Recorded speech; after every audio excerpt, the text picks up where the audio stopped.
Pak Dwi,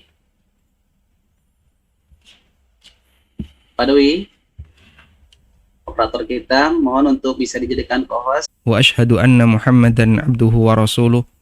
Salawatu rabbi wa salamu alaihi wa ala alihi wa ashabihi wa man sara ala nahjihi wa stanna bisunnatihi ila yaumiddin. Allahumma bika asbahna wa bika amsayna wa bika nahya wa bika namut wa ilaikan nusyur. Recording in Belum ada progress. suaranya, Zat. Bismillah. Mati. Suaranya mati. Bismillah, cek. Ada suaranya? Sudah, Ustaz. Baik, sudah nyambung ya. Ya, Ustaz, silakan. Nah, walhamdulillahi rabbil alamin. Di waktu duha ini kita bersyukur kepada Allah Subhanahu wa taala atas nikmat iman dan nikmat kesadaran bahwa hidup tidak sekali, akan ada kehidupan yang kedua, di mana kehidupan yang isinya hanya hisab, tidak ada amal. Dan kita berharap kepada Allah sebagaimana kita ingin berbahagia ketika di dunia, kita berharap semoga nanti Allah Subhanahu wa taala akan berikan kita kebahagiaan yang jauh lebih luas ketika di akhirat. Dan di kesempatan kali ini kita akan membahas salah satu di antara kunci kebahagiaan itu. Kunci kebahagiaan di dunia dan di akhirat yang telah diberikan oleh Allah Subhanahu wa taala kepada para hamba pilihannya, para nabi, para rasul, dan orang-orang saleh yang menyertai beliau, para sahabat, serta orang-orang saleh yang mendahului kita, yaitu para ulama di masa silam. Sehingga kita berharap bisa mendapatkan keberkahan yang banyak dari apa yang diberikan oleh Allah Subhanahu wa taala. Kita bisa mendapatkan kebahagiaan di dunia dan juga kebahagiaan di akhirat. Dan kami walhamdulillah sudah menyiapkan satu artikel yang insya Allah akan kita share konten kepada para jamaah, tapi menunggu bagian host untuk menjadikan akun saya sebagai co-host agar bisa dilakukan share konten. Sampai sekarang belum bisa ya? Sudah, saya belum lower. Baik, kami tunggu, silahkan bagi host.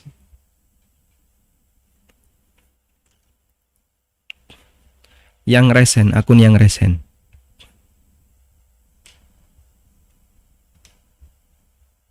Alhamdulillah. Nah.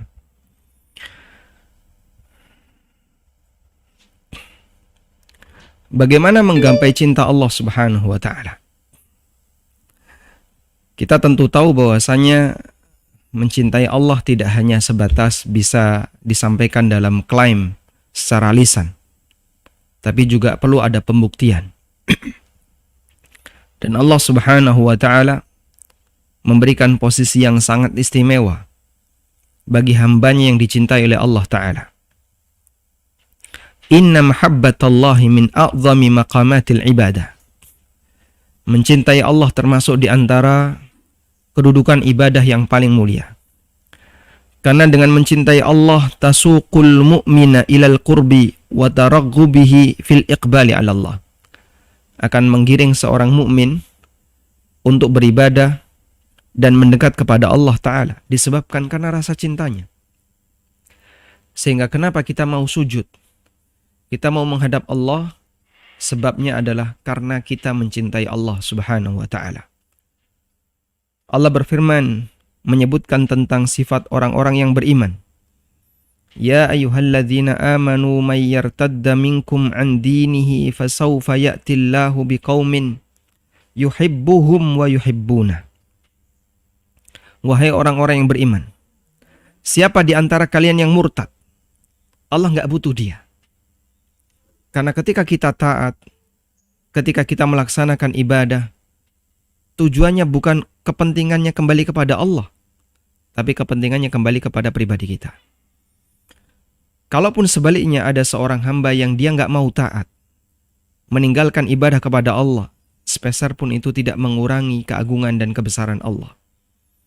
Karena itu Allah Subhanahu wa taala sebutkan di ayat ini, wahai orang-orang yang beriman, siapa di antara kalian yang murtad an dinihi dari agama Islam, fasawfa ya'tillahu biqaumin, maka Allah akan datangkan kaum penggantinya yang mereka punya sifat yuhibbuhum wa yuhibbuna.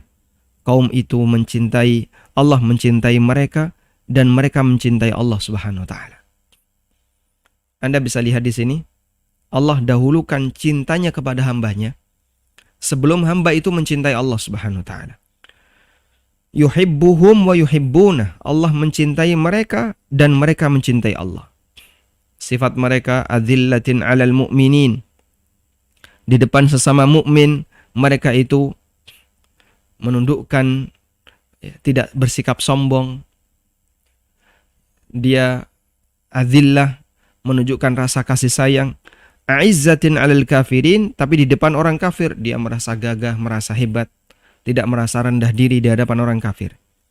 Yujahiduna fi sabilillah wa la yakhafuna laumata laim.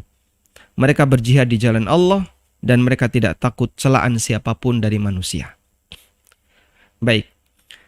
Kepentingan kita dari ayat ini adalah firman Allah Ta'ala, Allah mencintai mereka dan mereka mencintai Allah. Dan ini Allah jadikan sebagai sifatnya orang yang beriman, yang menjadi pengganti apabila ada orang lain yang tidak mau tunduk kepada syariat Allah Subhanahu wa taala. Allah akan datangkan sekelompok umat, sekelompok orang, sekelompok umat yang mereka punya karakter Allah mencintai mereka dan mereka mencintai Allah Subhanahu wa taala. Dan Allah Subhanahu wa taala mencintai siapa saja di antara hambanya yang Dia kehendaki. Allah mencintai perbuatan dan sifat-sifat mereka yang baik. Allah berfirman, wallahu yuhibbus sabirin. Allah mencintai orang yang sabar. Allah juga berfirman, wallahu yuhibbul muhsinin. Allah mencintai orang yang berbuat baik. Sehingga cintanya Allah merupakan sifat pilihan, thabitatun lillah, yang ada pada zat Allah Subhanahu wa taala. Baik. Kemudian disebutkan dalam Sahih Bukhari Muslim dari sahabat Abu Hurairah radhiyallahu anhu, Rasulullah sallallahu alaihi wasallam bersabda, "Idza ahabballahu ta'ala al-'abda." Ketika Allah mencintai seorang hamba, nada Jibrilu, maka Jibril akan memanggil seluruh malaikat. Jibril mengumumkan kepada seluruh malaikat, apabila Allah mencintai seorang hamba, maka Jibril akan mengumumkan di hadapan para malaikat, innallaha yuhibbu fulanan fa'ahbibhu. Sesungguhnya Allah mencintai fulan, maka cintailah dia. Allah mencintai si A, maka cintailah si A. Fa'ahbibhu, maka cintailah si A. Fayuhibbuhu Jibril, maka Jibril pun mencintainya. Fayunadi fi ahli sama, kemudian Jibril umumkan kepada seluruh penduduk langit, innallaha yuhibbu fulanan, sesungguhnya Allah mencintai si fulan. Fa'ahibbuhu, maka cintailah dia. Fayuhibbuhu ahlus sama, maka seluruh penduduk langit pun mencintainya. Ketika Allah mencintai seorang hamba, Allah memanggil Jibril, lalu Allah menyampaikan, Allah mencintai si A, maka wahai Jibril, cintailah si A. Maka Jibril mencintai si A. Lalu Jibril mengajak malaikat-malaikat yang lain yang berada di langit, yang merupakan penduduk langit. Allah mencintai si A, maka cintailah si A. Maka seluruh penduduk langit pun mencintai si A. Tsumma yudha'u lahul qabul fil ardi. Kemudian orang ini bisa diterima oleh masyarakat di muka bumi. Maksudnya adalah orang ini menjadi orang yang baik, dia tidak bikin masalah di depan masyarakat, dia baik dan seterusnya. Karena Allah Subhanahu wa taala mencintainya. Dan Allah Subhanahu wa taala jadikan makhluk-makhluk yang lain juga mencintainya. Makanya siapa yang berjuang untuk menggapai cinta Allah, maka Allah Subhanahu wa taala akan jadikan makhluk yang lain mencintainya. Meskipun saat dia berjuang dalam menggapai cinta Allah, bisa jadi dia akan berbenturan dengan kepentingan masyarakat. Tapi dia komitmen dengan syariat. Dia komitmen dengan aturan. Hingga Allah mencintainya. Lalu Allah Subhanahu wa taala jadikan hati masyarakat cinta kepadanya. Karena itu disebutkan dalam hadis yang sahih, manil tamasa hubballah, manil tamasa ridallah bisakhatil makhluk. Barang siapa yang mencari ridha Allah tapi harus menabrak kemurkaan makhluk, berbenturan dengan marahnya makhluk, nggak disetujui oleh orang, maka radhiyallahu anhu wa ardan nasa anhu. Maka Allah akan mencintai orang ini dan Allah buat orang lain cinta kepadanya. Ya. Makanya jangan khawatir ya dalam menyampaikan kebenaran. Terkadang ketika kita menyampaikan kebenaran, salah satu di antara resikonya adalah kita dijauhi sama teman. Tapi kalau kita komitmen, kalaupun orang gak suka sama saya, disebabkan saya istiqomah di atas jalan kebenaran, gak apa-apa. Karena yang saya harapkan adalah cinta Allah, bukan cinta mereka. Dan Allah kuasa untuk mengendalikan hati para hambanya. Sehingga ketika saya mendapatkan cinta Allah, mudah bagi Allah untuk mengendalikan hati mereka, kemudian mereka mencintai saya. Dan kita bisa lihat Nabi Muhammad SAW di awal dakwah beliau, pada waktu beliau menyampaikan risalah tentang tauhid, berbagai macam ajakan-ajakan yang beliau sampaikan, itu semuanya bertolak belakang dengan tradisi masyarakat. Gak ada yang senang sama beliau. Padahal beliau punya kepribadian yang luar biasa. Jujurnya tidak diragukan, amanahnya tidak diragukan, baik hatinya tidak diragukan. Tapi giliran beliau berbicara masalah akidah, giliran beliau berbicara masalah agama, orang pada berlarian menjauhi beliau. Namun beliau tetap istiqamah dalam menyampaikan dakwah hingga Allah mencintainya dan Allah Subhanahu wa taala berikan hidayah kepada sebagian di antara masyarakatnya untuk menjadi pembela Nabi sallallahu alaihi wasallam. Lalu satu demi satu mereka mengakui, "Ya Rasulullah, dulu di zaman jahiliyah Anda adalah orang yang paling aku benci. Setelah saya masuk Islam, Allah kasih hidayah kepadaku. Anda menjadi orang yang paling aku cintai." Perubahannya luar biasa. Berbalik hati itu. Dan itu ma'ruf di masyarakat kita. Terkadang ada orang yang dia waktu istiqomah di atas jalan kebenaran, orang mencibir dia, nyinyir kepadanya, gak suka sama dia. Tapi dia bersabar. Lama-kelamaan kemudian masyarakat berubah. Paham, oh ternyata yang selama ini kita kritik, yang selama ini kita sudutkan, dia itu berada di atas jalan kebenaran. Akhirnya mereka ngikut. Sekarang mereka jadi seneng sama orang yang istiqomah di atas jalan kebenaran. Qala Haram bin Hayyan, "Ma aqbala 'abdun biqalbihi 'ala Allah illa aqbalallahu biqulubil mu'minina ilaihi hatta yurzikuhu wuddahum." Apabila seorang hamba itu serius menghadap dengan hatinya kepada Allah, sehingga dia siap untuk tunduk dan taat kepada Allah, maka Allah Subhanahu wa taala akan hadapkan hati seluruh orang yang beriman kepadanya. Lalu Allah berikan dia wuddahum, rasa cinta dari orang beriman kepadanya. Sehingga yang mungkin orang beriman dulunya, masyarakat dulunya mungkin gak suka, sekarang masyarakat jadi senang. Dulu masyarakat gak respect, sekarang masyarakat jadi akrab. Pengaruh dari kejujuran dia untuk menghadap syariat Allah Subhanahu wa taala. Kemudian disebutkan pula dalam Sahih Bukhari dari Anas bin Malik radhiyallahu anhu, Rasulullah sallallahu alaihi wasallam bersabda, "Thalathun man kunna fihi wajada halawatal iman." Ada 3 amalan. Siapa yang memilikinya maka dia bisa mendapatkan manisnya iman. Yang pertama, "Man kana Allahu wa rasuluhu ahabba ilaihi mimma siwahuma." Allah dan Rasulnya lebih dia cintai dibandingkan yang lainnya. Ini yang pertama. Dia lebih mencintai Allah dan Rasulnya, lebih mendahulukan Allah dan Rasulnya dibandingkan yang lainnya. Wa man ahabba 'abdan la yuhibbuhu illa lillah. Dan tidaklah yang kedua, tidaklah dia mencintai orang lain kecuali karena alasan cinta kepada Allah. Kenapa kamu cinta si A? Kenapa kamu cinta si B?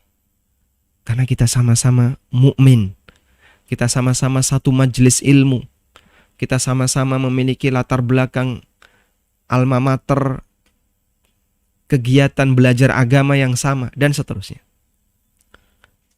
wa man yakrahu ay ya'uda fil kufri ba'da id anqadhahu Allah kama yakrahu ay yulqa finnar. Dan yang ketiga adalah dia benci untuk kembali kepada kesesatan setelah Allah selamatkan dia dari kesesatan itu, sebagaimana dia nggak suka untuk dilemparkan ke neraka. Sehingga terhadap perbuatan kesyirikan, perbuatan kekufuran, dia berusaha untuk menjauhi sejauh-jauhnya. Sebagaimana dia nggak ingin untuk dikembalikan atau dia tidak ingin untuk dilemparkan ke dalam neraka.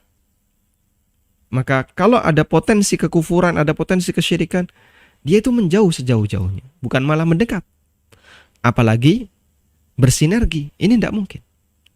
Sifat seorang mukmin, dia tidak mungkin bersinergi dalam kegiatan kekufuran, dalam kegiatan kesyirikan, dalam kegiatan kemaksiatan. Sebagaimana dia tidak ingin untuk dicampakkan di neraka. Baik, berdasarkan hadis ini, fa mahabbatullah yadhuqu bihal abdu halawatal iman.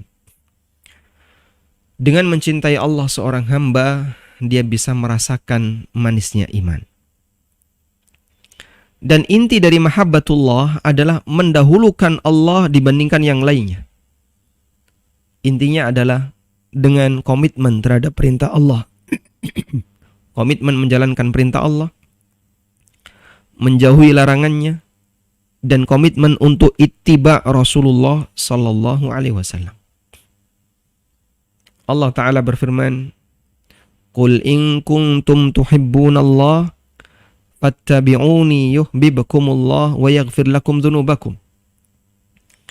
Katakanlah wahai Muhammad, kalau kalian mencintai Allah, fattabi'uni, maka ikutilah aku. Katakan wahai Muhammad, kalau kalian mencintai Allah, maka ikutilah aku. Aku di sini siapa? Nabi Muhammad sallallahu alaihi wasallam. Kalau kalian mencintai Allah, maka ikutilah aku. Allah perintahkan kepada nabinya untuk mengatakan seperti itu. Yuhibbukumullah wa yaghfir lakum dzunubakum. Niscaya Allah akan mencintai kalian dan Allah akan mengampuni dosa kalian. Hadil ayat ini disebut oleh para ulama dengan sebutan ayatul imtihan, ayat ujian. Atau sebutan yang lainnya adalah ayatul mihnah, ayat yang berisi ujian. Yumtahanu biha kullu man yadda'i mahabbatallah. Setiap orang yang mengaku cinta Allah, dia akan diuji. Sejauh mana kebenaran pengakuannya? Apa indikatornya? Apa standarnya? Fa in kana muttabi'an lis-sunnah kana shadiqan fi da'wahu. Jika dia komitmen dengan sunnah Nabi SAW, berarti dia jujur dengan klaim mencintai Allah Ta'ala. Wa in kana mu'ridan 'ani sunnah. Sebaliknya kalau dia berpaling dari sunnah Nabi SAW, kana kadziban fi da'wahu, berarti dia dusta terhadap klaim mengaku mencintai Allah. Sehingga kata kuncinya Anda bisa perhatikan adalah sejauh mana semangat dia mencintai dan mengikuti sunnah Nabi Sallallahu Alaihi Wasallam. Karena Allah jadikan ini sebagai standar. Kalau kalian mencintai Allah, maka ikutilah aku, kata Nabi SAW. Sehingga semakin sempurna semangat seorang hamba dalam mengikuti Rasulullah Sallallahu Alaihi Wasallam, maka semakin sempurna pula cinta dia kepada Allah Subhanahu Wa Taala. Qala ba'dus salaf, sebagian ulama mengatakan, berbicara tentang tafsir ayat ini, idda'a qaumun ala ahdi Rasulillah sallallahu alaihi wasallam. Ada sebagian orang di masa Nabi sallallahu alaihi wasallam yang mengklaim annahum yuhibbunallah, kalau mereka mencintai Allah. Fa anzalallahu hadhil ayah, lalu Allah turunkan ayat ini. Kalau memang benar kalian mencintai Allah, ikuti utusanku. Karena mentaati utusan sama dengan mentaati yang mengutus. Taat kepada utusan sama dengan taat kepada yang mengutus. Allah Subhanahu wa taala berfirman, may yuti'ir rasula faqad ata'a Allah. Barang siapa yang mentaati Rasul, hakikatnya dia mentaati Allah. Baik. Selanjutnya kita akan membahas lalu langkah apa saja yang bisa kita lakukan untuk bisa mendapatkan mahabbatullah. At-tariq li husuli mahabbatillah. Cara untuk bisa mendapatkan mahabbatullah. Yang pertama adalah kejujuran klaim seorang mukmin mencintai Allah. Sehingga dia menyatakan dengan jujur, aku cinta Allah. Dia mengatakan dengan jujur, saya mencintai Allah dan Rasulnya sallallahu alaihi wasallam. Disebutkan dalam hadis dari Anas radhiyallahu anhu. Rasulullah sallallahu alaihi wasallam bersabda, suatu ketika Nabi sallallahu alaihi wasallam sedang ceramah. Di tengah beliau sedang ceramah, tiba-tiba ada orang yang tanya, menyalahi ceramah beliau. Ceramahnya belum selesai. Mata sa'ah, kapan kiamat? Tapi nggak digubris sama Nabi SAW. Beliau tetap melanjutkan ceramahnya. Sehingga ini mengajarkan kepada kita, kalau orang lagi bicara jangan diputus. Tunggu beliau sampai selesai menjelaskan. Orang ini tanya, mata sa'ah, kapan kiamat? Tapi nggak digubris sama Nabi SAW. Nggak dihiraukan sama beliau, beliau tetap melanjutkan ceramahnya. Selesai ceramah, Rasulullah SAW tanya, Aina sa'il an qiyamis sa'ah? Mana tadi orang yang tanya tentang kapan kiamat? Faqala rajul. Kemudian orang ini mengatakan, Ana ya Rasulullah. Saya tadi ya Rasulullah yang bertanya tentang kapan kiamat. Kemudian Nabi SAW tanya, yang lebih penting itu bukan tanya kapan kiamat. Bukan membahas tanda-tanda kiamat. Nanti akan ada ini, ada ini, ada ini. Itu gak penting. Maksudnya gimana Pak gak penting? Itu pasti akan terjadi. Mau ditanya maupun tidak ditanya, pasti akan terjadi. Sehingga orang lebih sibuk untuk mikir, membahas tentang tanda-tanda kiamat. Betul, tanda kiamat itu sudah disabdakan Nabi SAW sebagian. Dan banyak yang tidak diceritakan oleh beliau. Banyak yang beliau ceritakan dan juga banyak yang tidak diceritakan oleh beliau. Maka kita cukup membaca apa yang diceritakan oleh beliau, kita imani kebenarannya dan ini pasti akan terjadi. Namun tidak perlu terlalu mencari-cari. Ini isyarat kiamat sudah dekat. Sampai akhirnya dia ngitung usia kaum muslimin. Ini apa-apaan? Padahal Rasulullah SAW pernah ditanya sama Jibril. Akhbirni anis sa'ah. Tolong sampaikan kepadaku, wahai Muhammad, kapan kiamat? Apa jawaban Nabi SAW? Mal mas'ulu anha bi'a'lama minas sa'il. Yang ditanya nggak lebih tahu dibandingkan yang bertanya. Yang ditanya tidak lebih tahu dibandingkan yang bertanya. Artinya kita sama-sama nggak tahu. Jibril nggak tahu, Nabi Muhammad SAW nggak tahu. Sehingga dua makhluk yang paling mulia, Jibril sebagai malaikat yang paling mulia, Nabi Muhammad SAW sebagai manusia yang paling mulia, sama-sama tidak tahu kapan kiamat terjadi. Mungkinkah ada manusia yang dia punya ilmu tentang kapan terjadi kiamat? Lalu dia menghitung dengan isyarat ya. Masa daulah ini sekian tahun, ini sekian tahun, ini sekian tahun. Oh, berarti kurang lebih usia kaum muslimin tinggal sekian tahun. Dan pernah ada orang yang mencoba untuk ngitung seperti itu. Selisihnya tinggal berapa ya? Sekitar 50 atau berapa tahun. Tapi sampai sekarang Dajjal belum muncul. Nggak ada tanda-tanda dekatnya kiamat. Sehingga tanda kiamat besar belum ada. Dan praktek seperti ini sudah pernah terjadi di masa Rasulullah SAW. Ini Badui ternyata. Orang yang tanya kepada Nabi SAW, mata sa'ah, kapan kiamat? Ini ternyata adalah orang Badui. Dia tanya kepada Nabi SAW, mata sa'ah, kapan kiamat? Maka Nabi SAW balik bertanya kepadanya, ma'a'datta laha? Kamu sudah mempersiapkan apa? Kamu sudah mempersiapkan apa? Kok tanya seperti itu? Qala, kemudian orang ini mengatakan, ya Rasulullah, ma'adattu laha kabira salatin wala saumin. Memang aku belum mempersiapkan salat yang banyak atau rajin puasa. Illa anni uhibbullaha wa rasulah.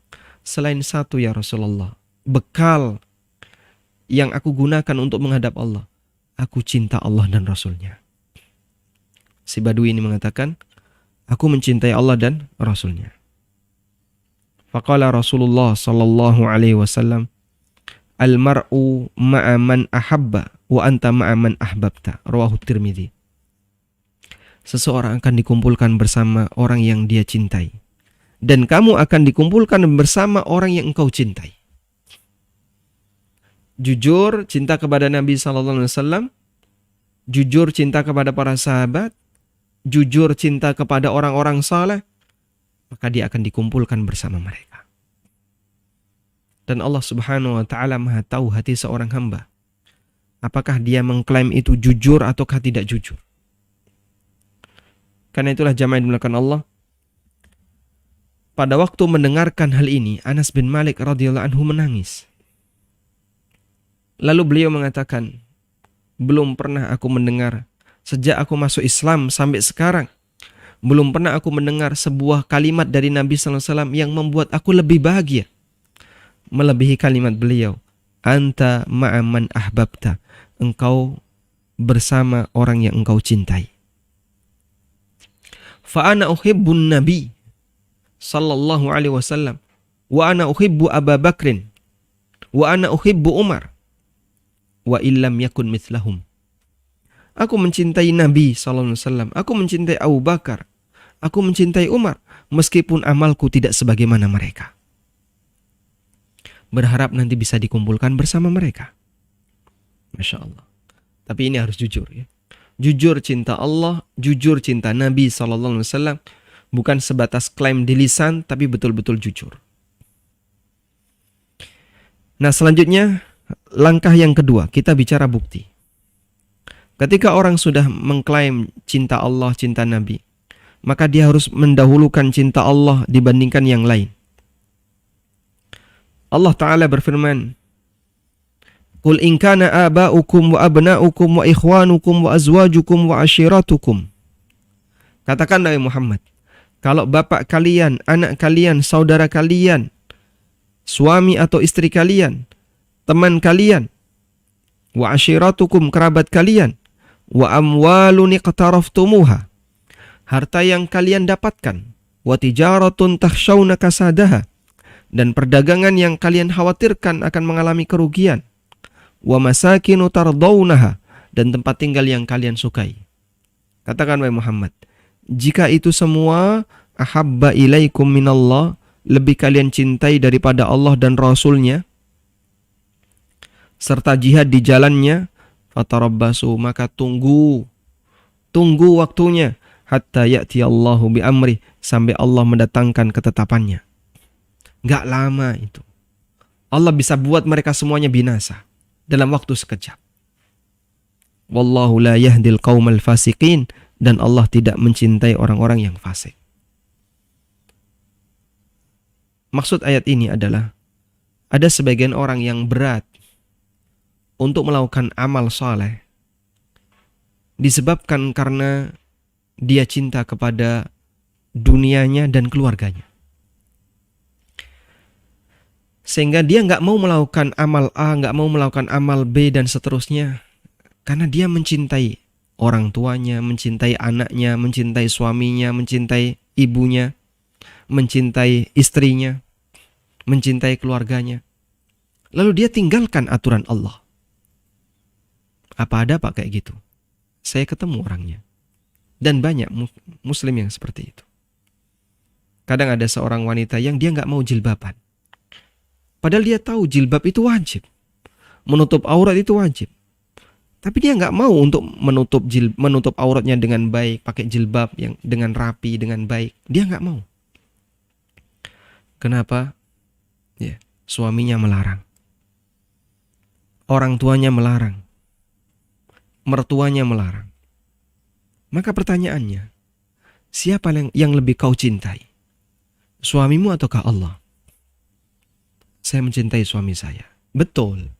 Makanya kamu sampai mau nurut seperti ini karena Anda mencintai suami Anda.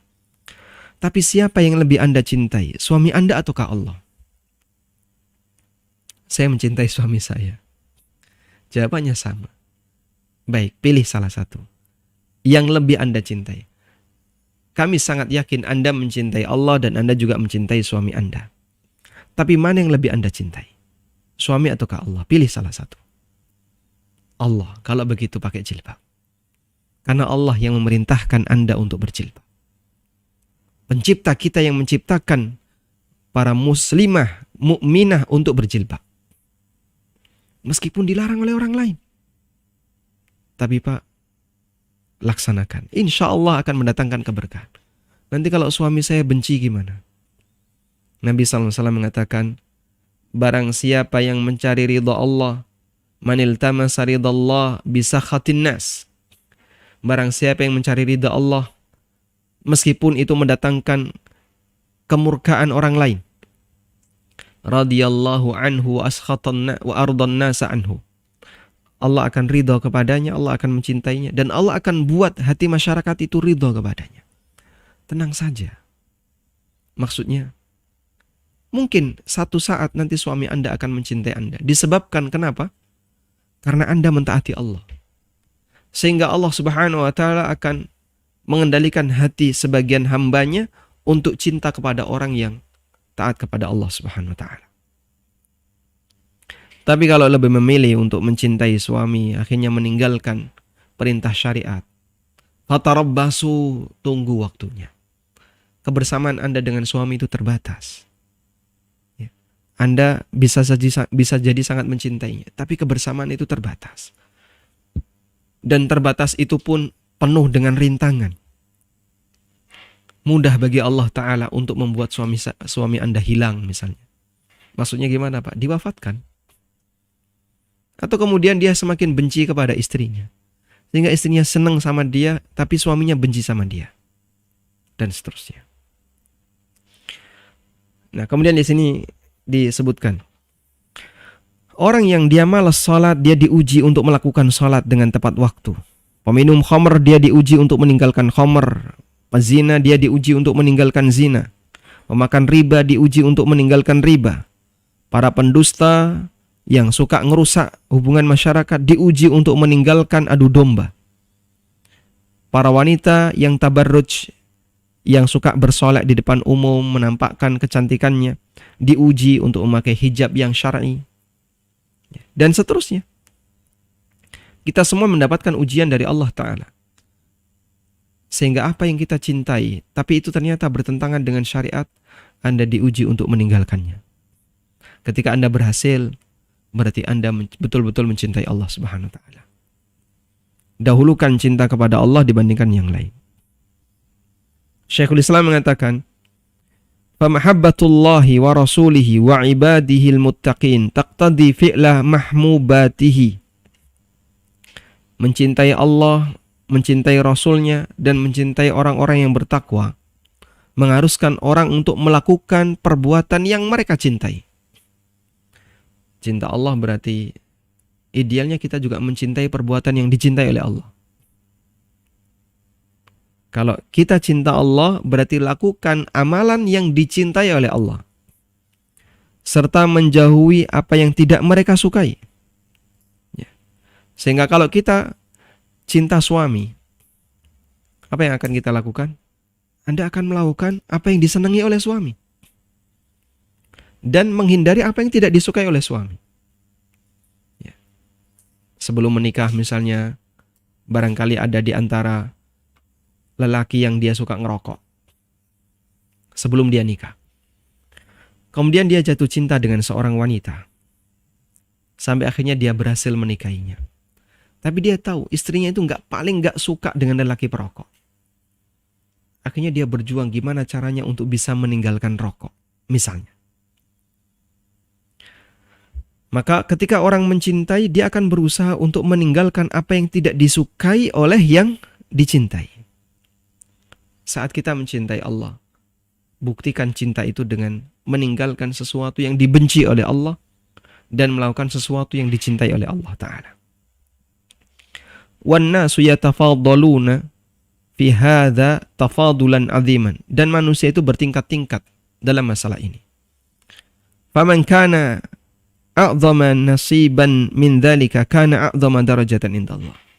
Maka siapa yang paling banyak melakukan amalan yang dicintai oleh Allah dan meninggalkan apa yang dibenci oleh Allah, maka derajatnya di hadapan Allah Ta'ala semakin dekat. Derajat dia dengan Allah semakin dekat. Nah, dan dalam hal ini kaum mukminin ada 3 tingkatan. Yang pertama adalah orang yang cintanya kepada Allah sempurna, sehingga dia melakukan amal yang sunnah, yang wajib, menjauhi segala yang dilarang, yang makruh dan yang haram. Isi kehidupannya, kalau nggak mengamalkan yang wajib, mengamalkan yang sunnah. Yang mubah itu jarang. Isi kehidupannya, kalau nggak melaksanakan yang wajib, melaksanakan yang sunnah. Yang mubah, jarang. Itulah kondisi para nabi dan hamba pilihan, orang-orang saleh. Al-martabatus tsaniyah, kedudukan yang kedua, orang yang cintanya kepada Allah pertengahan. Dia melakukan yang wajib, meninggalkan yang haram, tapi amal sunnahnya tidak sebanyak yang pertama. Dan dia masih melakukan yang mubah. Maka ini kondisi umumnya orang-orang saleh di sekitar kita. Yang wajib dilaksanakan, yang haram dia tinggalkan, yang sunnah dia lakukan tapi tidak maksimal, dan dia juga masih bersinggungan dengan banyak hal perkara mubah. Itu kondisi orang saleh pada umumnya. Al-martabatu tsalitsah, yang ketiga, orang yang cintanya kepada Allah kurang, yaitu ketika dia melakukan kewajiban banyak yang dikurangi, kadang melakukan yang haram, dan dia tenggelam dengan perbuatan maksiat. Wa hadza halu ahlil ghaflah. Inilah kondisi orang yang lalai, pengikut hawa nafsu. Meskipun bisa jadi dia masih seorang mukmin. Nah, kita berusaha untuk belajar agar bisa meningkatkan martabat cinta kita kepada Allah. Semakin tinggi makin bagus. Selanjutnya cara yang ketiga adalah memperbanyak amal sunnah setelah mengerjakan yang wajib. Dari Abu Hurairah radhiyallahu anhu, Rasulullah sallallahu alaihi wasallam bersabda, "Innallaha ta'ala qala," sesungguhnya Allah berfirman. Berarti ini hadis qudsi. "Man 'ada li waliyan faqad adantuhu bil harbi."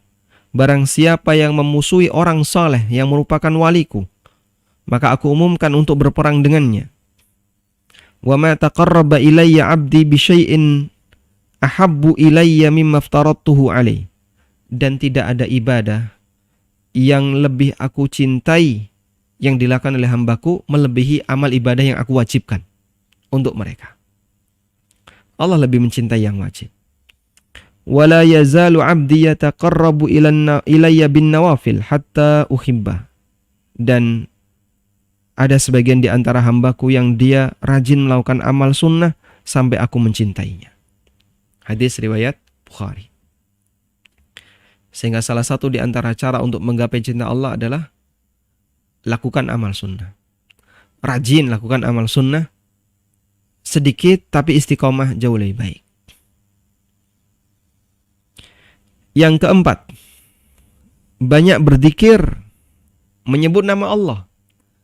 Karena kalau kita senang dengan seseorang, maka kita akan sering menyebut namanya, senang mendengar namanya, serta mengulang-ulang ucapannya. Saat kita dapat surat, dibaca berkali-kali. Kenapa? Lagi senang sama orang. Sehingga surat dia dibaca, nanti dibaca lagi. Kok nggak bosan? Lagi senang sama dia. Maka seperti itu pula ketika kita cinta kepada Allah, ya, dia akan banyak menyebut nama Allah dan senang dengan kalamullah. Seorang ulama mengatakan, al-muhibbu lillah ta'irul qalbi katsirul dzikri. Orang yang mencintai Allah, orang yang mencintai Allah itu hatinya ibarat hati yang terbang. Kenapa? Gampang untuk diajak ibadah. ringan, bukan model hati yang pemalas. Pengennya tidur, diem di bumi. Tapi ini tidak terbang. Sehingga dia dalam melakukan ketaatan itu ringan. Kathirul dzikri, dan banyak berzikir. Jadikan lisan kita, kalau kata orang Jawa, dermimil ya. Gak berhenti basah dengan zikir. Dengan semua kalimat zikir yang bisa kita baca. Kalau lagi haid Pak, bukan halangan. Haid tidak dilarang untuk berzikir. Meskipun kalau membaca Al-Quran, pendapat sebagian ulama itu dilarang. Tapi kalau zikir, tidak dilarang. Sehingga wanita haid boleh membaca subhanallah, alhamdulillah, Allahu akbar, la haula wa la quwata illa billah. Zikir-zikir yang lainnya. Khabbab Ibn al-Arat pernah mengatakan kepada seseorang, taqarrab ilallahi mastata'ta. Beribadahlah kepada Allah semampumu. Dan ketahuilah, wa'lam annaka lan tataqarraba ilaihi. Kamu tidak akan mampu untuk beribadah kepada Allah dengan satu amalan yang lebih dia cintai min kalamihi, dibandingkan firman-Nya. Beribadah dengan firman-Nya maksudnya gimana? Baca itu Al-Quran. Membaca Al-Quran itulah beribadah dengan kalamullah. Ibnu Mas'ud mengatakan, man ahabbal Quran fahuwa yuhibbullaha wa rasulah. Siapa yang mencintai Quran, maka hakikatnya dia mencintai Allah dan Rasulnya. Yang kelima, mengenal sifat Allah, nama-namanya, dan mencintai sifat Allah Ta'ala. Aisyah menceritakan, Rasulullah SAW pernah menunjuk seseorang untuk menjadi panglima perang. Dan orang ini karena dia panglima, maka dia ngimami sholat. Setiap kali dia ngimami sholat, selalu membaca Qul Wallahu Ahad plus surat yang lain. Sehingga misalnya dia membaca surat An-Naba amma yatasaalun, selesai. Setelah itu baca Qul Wallahu Ahad Allahu Samad. Di rakaat berikutnya juga seperti itu. Ketika mereka kembali, mereka menceritakan ini kepada Rasulullah SAW. Maka Rasulullah SAW minta, saluhu li ayyi syai'in yasna'u dzalika. Tanyakan kepada beliau, kenapa beliau lakukan seperti itu? Mereka pun bertanya, dan kemudian orang ini mengatakan, li'annaha sifatur rahman.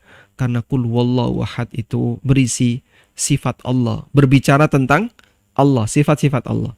Fa ana uhibbu an aqra'a biha. Dan saya senang dengannya. Faqala Rasulullah sallallahu alaihi wasallam, kemudian Nabi sallallahu alaihi wasallam mengatakan, akhbiruhu anna Allah ta'ala yuhibbu. Sampaikan kepadanya, Allah juga mencintainya. Masya Allah. Sehingga mencintai sifat Allah, mempelajari sifat Allah, maka Allah akan mencintai sang hamba. Makanya sangat bagus kalau Anda ikut kajian tentang fikih Asmaul Husna. Membahas tentang sifat-sifat Allah. Karena ketika kita menggali tentang sifat-sifat Allah, akan membuat kita semakin cinta kepada Allah Subhanahu wa ta'ala. Dan Allah akan mencintai kita. Yang keenam, mencintai orang lain karena Allah dan membenci orang lain juga karena Allah. Nabi SAW bersabda, siapa yang mencintai karena Allah dan membenci karena Allah, memberi karena Allah, tidak memberi juga karena Allah, faqad istakmalal iman, berarti imannya sempurna. Artinya dalam setiap bersikap dia itu diiringi dengan pertimbangan, apakah ada pahalanya ataukah tidak. Allah cinta atau tidak. Kalau tidak, dia tinggalkan. Kalau Allah mencintai, dia lakukan. Termasuk juga mencintai orang-orang saleh. Dengan berusaha untuk menunaikan haknya dan menjaga kehormatannya. Karena dia beriman kepada Allah dan Rasulnya. Allah Ta'ala berfirman dalam hadis Qudsi, wajabat mahabbati lil mutahabbina fiyya wal mutajalisina fiyya wal mutazawirina fiyya wal mutabadzilina fiyya. Wajib untuk dapat cintaku orang yang saling mencintai karena aku, yang mereka duduk dalam satu majelis karena aku, yang mereka saling membantu, saling menolong karena aku, saling memberi karena aku. Subhanallah. Kenapa Anda memberi dia? Kenapa Anda suka sama dia?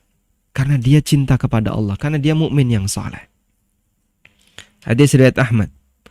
Dalam Sahih Muslim, Nabi SAW bersabda, Innallaha yaqul yaumal qiyamah, pada hari kiamat Allah Ta'ala berfirman, Ainal mutahabbuna li jalali, di mana orang-orang yang dulu saling mencintai karena keagunganku. Al yauma uzilluhum fi dhilli yauma la dhilla illa dhilli, pada hari di mana akan aku berikan naungan kepadanya, di hari tidak ada naungan kecuali naunganku. Dia akan dikasih naungan oleh Allah di padang mahsyar. Baik. Kadang begini ya.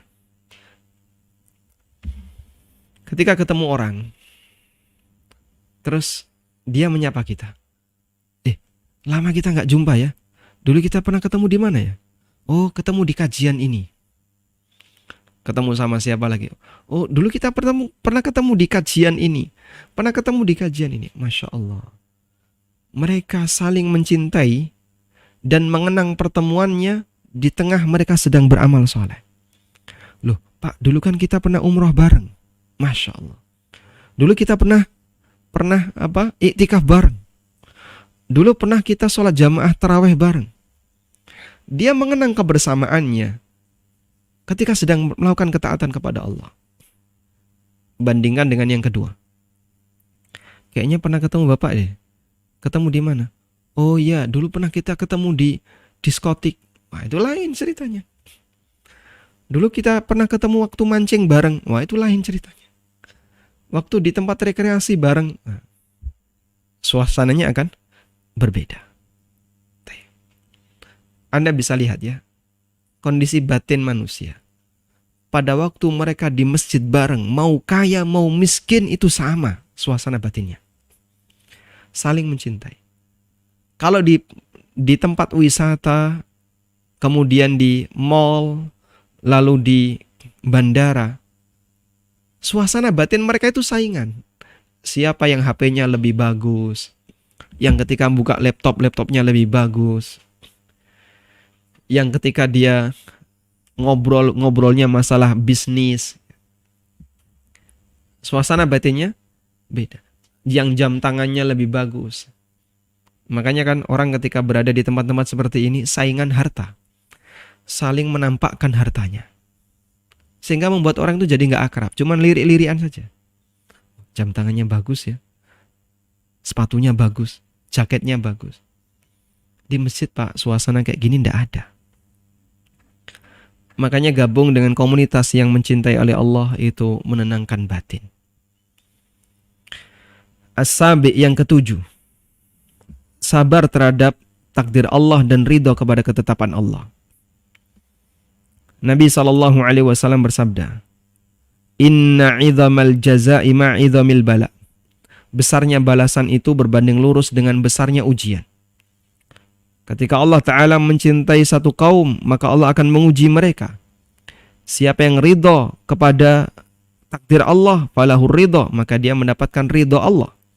Dan siapa yang marah terhadap takdir Allah, maka dia mendapatkan murkanya Allah. Waliyadzubillah. Dalam Musnad Imam Ahmad, Nabi SAW mengingatkan,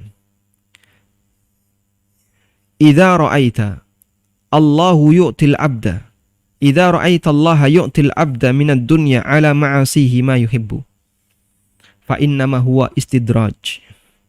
Kalau kamu melihat Allah ngasih rizki yang banyak kepada hamba di saat mereka sedang berbuat maksiat. Itu Pak, dia kerjaannya haram, sehari-hari main ke sini, ke diskotik, main ini, tapi kok nggak pernah sakit ya. Dia orangnya sehat terus, olahragawan dia, seger terus. Terus duitnya itu juga, usahanya itu lancar terus. Nabi SAW mengingatkan, fa innama huwa istidraj. Tolong perhatikan ya, itu istidraj. Istidraj itu apa? Dilulu. Dilulu itu bahasa Indonesianya apa? Dibiarin tenggelam dalam maksiat. Dibiarkan tenggelam dalam maksiat hingga saatnya Allah Subhanahu wa Ta'ala berikan azab. Dan di saat itu sudah tidak ada lagi kesempatan untuk mendapatkan pertolongan. Waliyadzubillah. Baik. Ats-tsamin, yang kedelapan terakhir, berdoa untuk bisa mendapatkan cintanya Allah. Disyariatkan bagi seorang mukmin untuk memohon agar kita dicintai oleh Allah. Nabi SAW bersabda, Atani Rabbi Azza wa Jalla ya'ni fil manam. Allah Subhanahu wa Ta'ala mendekat kepadaku ketika aku dalam posisi tidur. Maksudnya adalah dalam mimpi. Faqala, lalu beliau bersabda, Ya Muhammad, Qul Allahumma inni as'aluka hubbaka wa hubba man yuhibbuka wal amal alladhi yuballighu hubbak. Ucapkan doa berikut. Bapak Ibu kalau hafal bagus ya. Allahumma inni as'aluka hubbaka wa hubba man yuhibbuka wal amal alladhi yuballighuni hubbaka. Ya Allah, aku mohon kepadamu hubbaka, agar bisa mencintaimu. Wa hubba man yuhibbuk, dan mencintai orang-orang yang mencintaimu. Mencintai orang-orang soleh. Wal amal alladhi yuballighuni hubbak, dan amal yang bisa mengantarkanku untuk mencintaimu. Dan seorang mukmin selayaknya memperbanyak doa semacam ini, memohon kepada Allah Subhanahu wa Ta'ala agar kita dimudahkan untuk bisa mencintainya. Wallahu a'lam, demikian yang bisa kita sampaikan sebagai pengantar. Semoga Allah Subhanahu wa Ta'ala anugerahkan kepada kita semangat untuk mencintainya, dan Allah Subhanahu wa Ta'ala menerima cinta kita kepadanya. Kemudian Allah berikan balasan berupa cintanya kepada kita. Demikian, wassallallahu ala nabiyyina Muhammadin wa ala alihi wa sahbihi wasallam, wa akhiru da'wana anil hamdulillahi rabbil alamin. Baik, alhamdulillahirabbil alamin. Syukran beserta senantiasa Ustaz.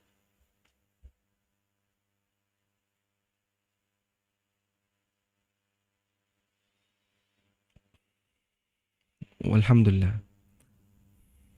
Baik, jemaah sekalian, alhamdulillah pada hari ini kita sudah sajikan ilmu yang sangat komplit sekali dari Ustaz kita pada hari ini. Luar biasa, banyak sekali trik atau langkah-langkah agar dicintai dan mencintai Allah Subhanahu wa Ta'ala, yaitu dengan mendahulukan Allah lagi dalam kegiatan tes kita, yaitu dengan cara mengikuti sunnah-sunnah Nabi kita Muhammad Rasulullah SAW.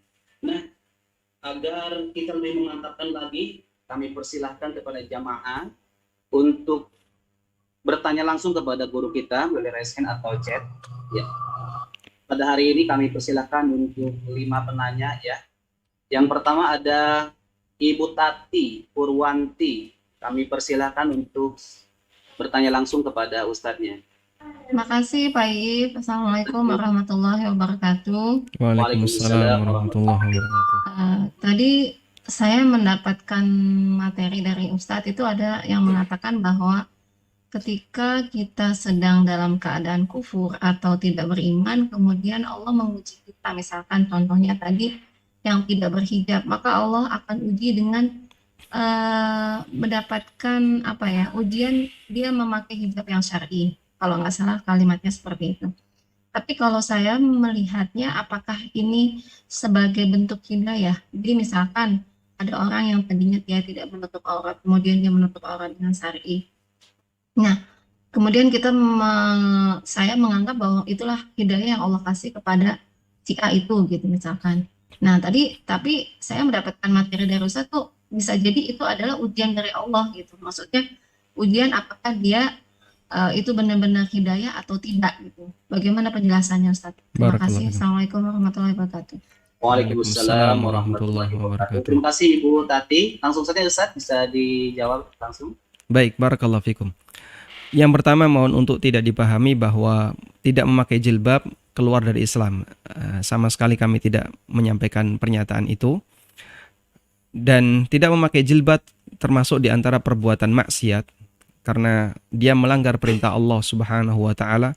Di samping itu, dia juga menjadi pemicu timbulnya perbuatan maksiat dan dosa bagi lingkungan yang ada di sekitarnya.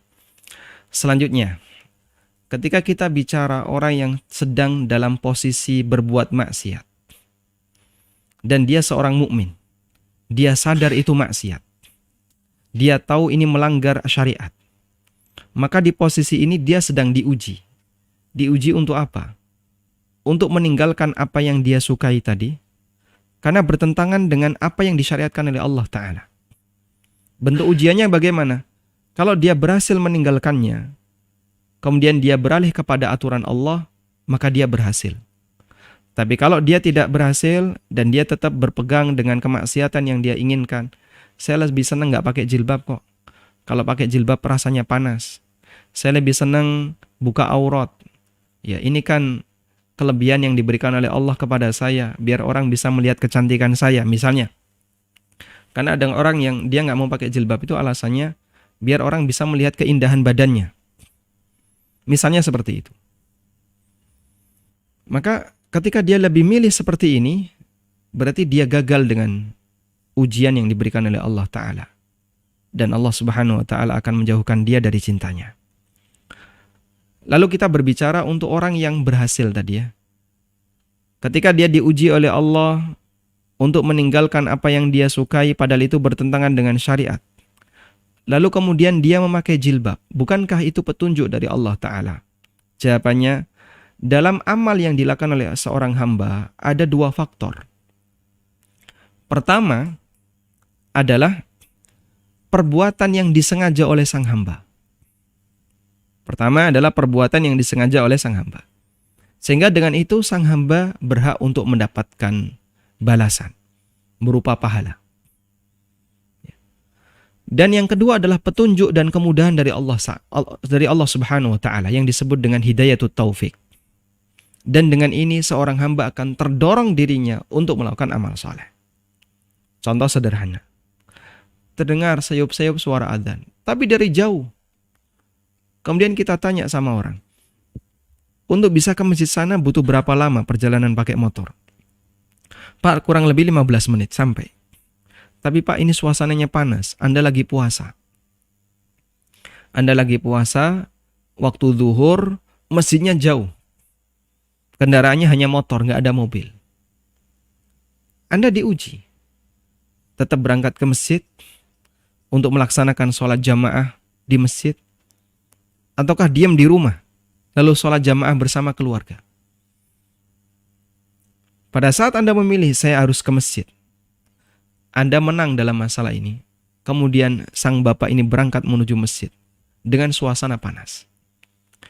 Dia milih berangkat ke masjid, itu adalah amal pribadi dia. Di saat inilah dia menang ujian. Dia berhasil menempuh ujian, sehingga dengan itu dia berhak dapat pahala. Dan poin yang kedua adalah dia dikasih taufik oleh Allah. Dikasih hidayah oleh Allah untuk melaksanakan amal itu. Sehingga dia termotivasi untuk melakukannya. Meskipun ada banyak sekali rintangan yang harus dia hadapi, bisa jadi hawa nafsunya. Mungkin juga istrinya, nggak usahlah bang berangkat ke masjid panas-panas, nanti malah kehausan, di rumah saja bareng saya. Ya. Sehingga dia bimbang, ya, maju mundur. Tapi Allah kuatkan dengan hidayahnya, lalu dia tetap nekat untuk berangkat. Sehingga setiap amal yang kita lakukan, ya, tidak lepas dari taufik dari Allah, hidayah dari Allah.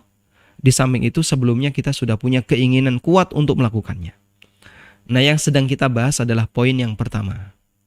Keinginan kuat seorang hamba untuk meninggalkan apa yang dia cintai padahal itu dibenci syariat. Keinginan kuat dari seorang hamba untuk melakukan amal taat padahal itu berat bagi dia. Keinginan hamba untuk mengikuti sunnah Rasul SAW padahal bisa jadi ada banyak sekali potensi gangguan, tapi dia tetap nekat melakukannya. Atas pilihan inilah dia berhak dapat pahala. Dan itulah yang saya maksud sebagai orang yang berhasil menempuh ujian dari Allah Subhanahu wa Ta'ala. Meskipun tidak lepas dari hidayah dan petunjuk dari Allah. Karena seorang hamba tidak mungkin bisa beramal tanpa pertolongan dari Allah berupa hidayah. Makanya kita menyatakan ikrar itu dalam sholat yang kita kerjakan saat membaca Al-Fatihah. Iyyaka na'budu wa iyyaka nasta'in. Hanya kepadamu ya Allah kami beribadah, dan hanya kepadamu kami minta pertolongan. Wallahu a'lam. Masya Allah, syukran Ustaz atas jawabannya. Ibu Tati, terima kasih atas pertanyaannya. Ya, Luas terima sekali. kasih Pak Iib. Sama-sama Ibu. Selanjutnya Ustaz ada pertanyaan dari Bapak Abdullah Pran. Assalamualaikum Bapak Abdullah. Waalaikumsalam warahmatullah. Silakan Bapak langsung Waalaikumsalam. bertanya kepada Ustaznya. Assalamualaikum Ustadz. Waalaikumsalam warahmatullahi. Semoga Allah memberkahi ilmu antum. Amin walaka bimithlin. Ana izin bertanya di luar tema Ustadz. Boleh Ustadz? Asal tidak terlalu jauh ya. Tentang muamalah Ustadz. Disampaikan dulu silahkan. Begini Ustadz.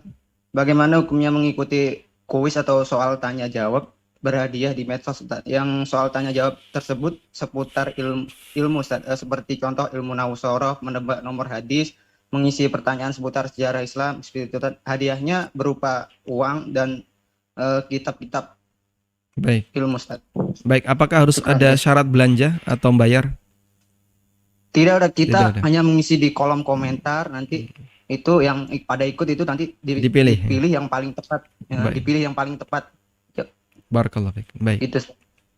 Nah, Syukran Pak Abdullah. Silakan Ustaz langsung. wallahu alam, kasus yang tadi disampaikan oleh Pak Abdullah, insya Allah secara syar'i hukumnya diperbolehkan karena tidak ada unsur gharar maupun judi yang terlarang. Betul di situ ada sisi ketidakjelasan. Nanti yang menang kan tidak tahu Pak kita. Bisa jadi yang jawab ada banyak, tapi yang dipilih salah satu. Nah, kalaupun yang jawab ada banyak dan semuanya benar jawabannya, berarti yang berhak lebih dari satu. Ketika yang berhak itu lebih dari satu, ada kaidah yang menyatakan tusta'malul qur'ah inda tazahumil hukuk. Digunakan metode undian ketika yang berhak lebih dari satu. Nabi SAW pernah mengundi beberapa istri beliau. Siapa yang keluar undian, maka dia yang akan diajak oleh beliau untuk jalan-jalan. Ya, yang sunnah ini barangkali belum bisa dipraktikkan oleh Pak Iib ya. Masya Allah. Sehingga ketika ada beberapa orang yang dia berhak, nggak mungkin kan dikasihkan semuanya. Harus ada salah satu. Cara milihnya gimana? Boleh pakai undian. Namun mengingat ini tidak berbayar, sehingga kalaupun yang nggak dapat dia nggak rugi, dan tidak harus belanja dulu, sehingga kalaupun nggak dapat dia juga tidak dirugikan. Maka insya Allah dalam praktek ini hukumnya diperbolehkan, karena kalaupun ini gharar, sifatnya adalah gharar yang gratis, dan gharar yang gratis ulama menegaskan hukumnya boleh. Wallahu a'lam. Syukran Ustadz. Jazakallahu khairan wa barakallahu. Amin. Ya, terima kasih Pak Abdullah. Syukran Ustaz. Dan selanjutnya ini dari Ibu Desi. Assalamualaikum Ibu Desi. Bu Desi, Assalamualaikum. Waalaikumsalam. Ya, silakan kami persilakan untuk bertanya langsung kepada Ustaznya. Fadhli. Assalamualaikum Ustadz. Waalaikumsalam warahmatullahi. Mohon izin bertanya kalau misalnya mana yang harus saya pilih gitu ketika suami misal mengajak bersenggama, tapi di saat azan sholat asar berkumandang, lalu apa yang harus saya utamakan Ustadz? Terima kasih. Syukran Ibu Desi. Silakan Ustaz. Langsung. Barakallahu fiik. Karena waktu asar itu masih cukup panjang ya. Jadi waktu asar itu ada dua dari penjelasan para ulama. Yang pertama adalah waktu ikhtiyari, yang kedua waktu doruri. Waktu ikhtiyari adalah waktu asar dari sejak adzan asar sampai matahari sebelum kuning. Nah, di waktu ikhtiyari ini orang boleh milih mau dilakukan di awal, di tengah, agak akhir silahkan. Sehingga kalaupun tertunda, dia belum terhitung sebagai orang yang menyia-nyiakan sholat. Waktu asar yang kedua adalah waktu doruri. Waktu doruri adalah waktu asar yang berlaku bagi mereka yang punya udzur. Waktu asar. Ada waktu ikhtiyari. Dan ada waktu doruri. Kalau ini batasnya sebelum kuning. Jam berapa Pak? Ya tergantung asarnya jam berapa. Dan tergantung posisi juga. Kalau di Banyuwangi, awal dari WIB, mungkin jam 3:30 itu sudah kuning. Karena asarnya jam 2:04 misalnya. Kalau di Aceh, ujung dari WIB, waktu Indonesia Barat, jam 4:30 belum kuning. Ya. Jam 4:30 mungkin baru adzan asar ya, Aceh. Atau mungkin jam 4 baru adzan asar. Jadi tergantung posisi. Intinya pokoknya matahari sebelum kuning. Dan ini Anda bisa mengukur berdasarkan kebiasaan. Ya kurang lebih dari mulai adzan sampai kuning itu kurang lebih 1 jam. Ya. Kemudian waktu doruri, ini sejak kuning, sejak sinar matahari kuning sampai tenggelam. Baik. Nah, untuk waktu doruri, orang tidak boleh melaksanakan sholat asar di waktu doruri kecuali dalam keadaan dorurat. Jika dalam kondisi normal dia memilih pelaksanaan sholat asar di waktu doruri, maka terhitung sebagai orang yang menyia-nyiakan sholat, menyepelekan sholat. Hanya untuk dalam kondisi darurat. Darurat contohnya gimana Pak? Di kereta, di kendaraan, di mobil. Ini lagi ngejer nih. Nanti kalau sudah sampai rest area, kita akan sholat asar. Sampai di rest area, 10 menit sebelum maghrib. Dosa nggak orang ini? Tidak. Kenapa? Dia punya uzur. Uzur yang syar'i. Baik. Dan yang kami pahami, insya Allah dengan memenuhi hajat suami, dengan meskipun sudah masuk waktu asar, insya Allah dalam hal ini diperbolehkan. Karena rentangnya masih panjang, kurang lebih 1 jam. Tapi kalau ini sudah mepet maghrib, kemudian ada ajakan seperti itu, Anda berhak untuk nolak. Karena kalau tidak, nanti jadinya meninggalkan sholat asar. Sehingga ditunaikan hajat itu, ya. Kemudian baru setelah itu melaksanakan sholat asar. Wallahu a'lam. Allah. Terima kasih Ustadz. Terima kasih Bu Desi atas pertanyaan yang bagus sekali nih. Mungkin jadi modal Bapak-bapak dan Ibu-ibu terlebih khusus dari buat modal Ibu Wakil Pascal Ibu Haji Maisarah ya Bu Mai. Syukur jawabannya. Jamaah yang dirahmati Allah Subhanahu wa taala, apaan sekali nih pertanyaan dari Resken. Kita buka dari chat nih. Kita juga berikan kesempatan buat yang di chat. Misal dari Ibu Asih ada pertanyaan. Assalamualaikum Ustaz. Jika kita berbuat ibadah atau amal soleh katanya, bagaimana yang seharusnya? Apakah hanya berniat untuk Allah semata atau boleh karena berharap mendapatkan pahala? Apakah dinilai tidak sah jika pada awalnya berniat untuk mendapatkan pahala, Ustaz? Tafadhol. Baik. Bolehkah kita beribadah dengan mengharapkan pahala dari Allah? Jawabannya boleh. Bahkan itu bagian dari iman. Kok bisa, Pak? Karena Allah Subhanahu wa taala menyebutkan janji surga, Allah menyebutkan ancaman neraka, Allah menyebutkan berbagai macam pahala dari amal yang dilakukan oleh seorang hamba. Kenapa Allah sebutkan ini? Agar jadi motivasi. Sebagai seorang mukmin kita mengimani janji ini pasti benar. Janji ini tidak bohong, pasti benar. Gak mungkin Allah bohong. Maka konsekuensi dari mengimani kebenaran janji itu adalah menanamkan dalam diri kita harapan untuk mendapatkan janji itu. Sehingga orang yang beribadah dengan maksud ingin mendapatkan pahala itu adalah orang yang sangat ikhlas ketika beribadah.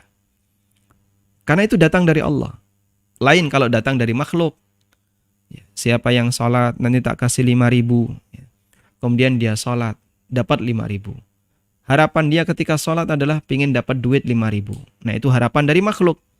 Kalau ini merusak keikhlasan sholatnya. Tapi ketika Allah Subhanahu wa taala yang menjanjikan, kamu kalau ibadah nanti bisa dapat A, B, C, D. Kita mengimani hal itu. Dan konsekuensi kita mengimani janji itu adalah kita berharap untuk mendapatkannya. Maka mengharapkan janji itu ketika kita sedang ibadah adalah bentuk ikhlas kepada Allah Subhanahu wa taala. Karena itulah setiap pagi dan sore kita membaca Sayyidul Istighfar. Saya yakin Bapak Ibu sudah hafal ya. Kalau siswanya, santrinya kan hafal Sayyidul Istighfar, dibaca setiap pagi dan sore. Allahumma anta rabbi la ilaha illa anta khalaqtani wa ana abduka wa ana ala ahdika wa wa'dika. Coba Anda perhatikan kalimat ini. Wa ana ala ahdika wa wa'dika mastata'tu. Dalam Sayyidul Istighfar itu ada kalimat wa ana ala ahdika wa wa'dika mastata'tu. Dan aku selalu komitmen dengan ahduka. Apa yang dimaksud dengan ahdullah? Perjanjian Allah dengan hambanya, di mana Allah mengambil janji kepada para hambanya. Alastu bi rabbikum? Qalu bala syahidna. Bukankah aku adalah Rabb kalian? Dan kita menyatakan dengan bersaksi, betul ya Allah, kami bersaksi. Allah jadikan fitrah kita yang menjawab hal itu. Sehingga setiap manusia punya fitrah untuk sejalan dengan untuk beribadah kepada Allah semata, dan itulah yang dimaksud dengan ahdullah. Wa wa'dika, dan aku selalu komitmen dengan janjimu ya Allah. Janji Allah untuk hamba. Komitmen dengan janji Allah berupa pahala. Jadi tafsir wa ana ala ahdika wa wa'dika, aku komitmen dengan mengambil perjanjianku untuk beribadah kepadamu, dan aku masih yakin dengan kebenaran janji Allah kepadaku, yaitu Allah akan berikan pahala bagi siapa yang beribadah kepadanya. Sudah? Maka orang yang mengimani janji Allah, berarti hakikatnya apa? Dia mengimani firman Allah Ta'ala, kebenaran apa yang Allah janjikan. Maka kita punya harapan untuk mendapatkan pahala, hakikatnya adalah konsekuensi dari iman kepada janji Allah Subhanahu wa Ta'ala. Wallahu a'lam. Syukran Ustaz atas jawaban-jawaban yang luar biasa. Pertanyaan terakhir Ustaz dari jamaah ini, dari chat, ada Pak David. Bismillahirrahmanirrahim. Afwan Ustaz, izin bertanya, bagaimana cara menata diri agar iman selalu terjaga dan istiqomah? Tafadhol Ustaz. Masya Allah. Ini soal kabir ya, pertanyaan besar ya, dan tentunya jawabannya juga butuh banyak. Namun ringkasnya ya, sederhananya begini. Ada banyak sekali yang bisa kita lakukan untuk bisa menjaga iman. Dan Allah perintahkan kepada hambanya untuk menjadi manusia yang istiqomah sampai mati. Minimal istiqomah sebagai seorang muslim. Minimal istiqomah sebagai seorang muslim. Pokoknya jangan sampai mati kafir, intinya itu. Allah Ta'ala berfirman, Ya ayyuhalladzina amanu taqullaha haqqa tuqatih wa la tamutunna illa wa antum muslimun. Wahai orang-orang yang beriman, bertakwalah kepada Allah dengan takwa yang sebenarnya, yang sungguh-sungguh. Dan kalaupun kamu gak bisa sampai derajat takwa yang tinggi, minimal ojo sampai mati kecuali muslim. Jangan sampai kamu mati kecuali dalam kondisi sebagai muslim. Karena itu syarat untuk bisa dapat surga. Sehingga kita disyariatkan, jaga iman sampai mati. Jaga iman sampai mati. Apa yang bisa kita lakukan? Selalu jaga amal yang wajib. Sebisa yang kita lakukan. Semampu yang bisa kita lakukan. Dan yang kedua, selalu bergabung dengan komunitas mukmin yang baik. Semoga itu bisa meningkatkan derajat iman. Karena pepatah Arab mengatakan as-sahibu sahib. Teman itu bisa nyeret. Sebagaimana dia bisa nyeret kita ke neraka, teman juga bisa narik kita ke surga. Sehingga kita berharap dengan memperbanyak teman orang saleh, orang-orang mukmin yang baik hati, yang selalu istiqomah di atas jalan kebenaran, nantinya kita bisa ketularan mereka sehingga bisa beramal baik sebagaimana mereka. Wallahu ta'ala alam wa sallallahu ala nabiyyina Muhammadin wa ala alihi wa sahbihi wa sallam. Alhamdulillah. Terima kasih jazakumullah ahsan jaza Ustaz atas semua jawaban dari jamaah. Jamaah sekalian, mohon maaf sekali, kami dari panitia membatasi pertanyaan hanya 5 pertanyaan ya, 3 dari raise hand dan 2 dari chat. Dan selanjutnya Ustadz, untuk mengakhiri materi kita, kami mohonkan kepada Ustadz untuk memimpin doa acara ini. Tafadhol Ustadz. Selanjutnya kita memohon kepada Allah Subhanahu wa taala, semoga Allah taala memberikan keberkahan dari setiap usaha belajar yang kita lakukan, dan Allah Subhanahu wa taala memberikan limpahan hidayah untuk kita sehingga kita bisa selalu istiqomah di atas jalan kebenaran. Allahumma inna nas'aluka bi anna nashhadu annaka antallah la ilaha illa anta al-ahadu as-samadu alladzi lam yalid wa lam yulad wa lam yakul lahu kufuwan ahad. Allahumma inna nas'aluka al-huda wat-tuqa wal-afafa wal-ghina. Allahumma inna nas'aluka hubbaka wa hubba man yuhibbuka wal amal alladhi yuballighuni hubbak. Allahumma anfa'na bima 'allamtana wa 'allimna ma yanfa'una warzuqna ilma. Wa sallallahu ala nabiyyina Muhammadin wa ala alihi wa sahbihi wa sallam. Wa akhiru da'wana anil hamdulillahi rabbil alamin. Subhanakallahumma wa bihamdika asyhadu an la ilaha illa anta astaghfiruka wa atubu ilaik. Wassalamualaikum warahmatullahi wabarakatuh. Assalamualaikum warahmatullahi wabarakatuh. Terima kasih Ustaz atas doa dan pemaparan segala ilmu yang sudah disampaikan. Mudah-mudahan Allah Subhanahu wa taala membalasnya dengan pahala yang sebanyak-banyaknya buat Ustaz. Amin. Selanjutnya Ustaz, kami mohonkan untuk bersedia untuk dokumentasi Ustaz. Masya Untuk Allah. berfoto ya. Silakan untuk di spotlight, ini sesi pertama. Ada sesi dua ya. Sesi pertama adalah guru kita Ustaz Amin Nurbait, kemudian Ketua Yaim Bapak Haji Arman Kusuma. Silakan Kepala SMPIA 10 Kembangan, Bapak Muhtarom SPDMM, kemudian Kepala SDIA 8 Kembangan, Ibu Ina Yurina Rahmawati, kemudian Kepala TK, karena Ibu Haja Lilis ada keperluan yang tidak bisa ditinggalkan, ya silahkan untuk bisa berfoto bersama guru kita. Operator bisa di spotlight, yang pertama Ustadz kita, kemudian dari Ketua Yaim kita, Kepala Sekolah 10 Kembangan, kemudian Kepala SDIA 8 Kembangan. Masya Allah. Ya.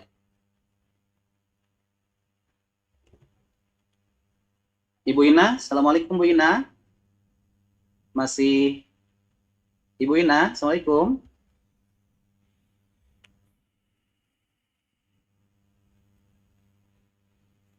Ibu Ina, halo, Assalamualaikum. Waalaikumsalam. Alhamdulillah. Masih Pak, join ya? ya, Pak Ib. Siap Ibu, mangga. Ya, untuk Ustadz kita, Pak Dwi. Jadi sesi pertama, kebersamaan kita dengan Ustadz kita, Ustadz Ami, kemudian Alhamdulillah sudah bergabung di foto ini, spotlight, Ketua Yaim Bapak Haji Armen Kusuma, kemudian juga dari Kepala SMP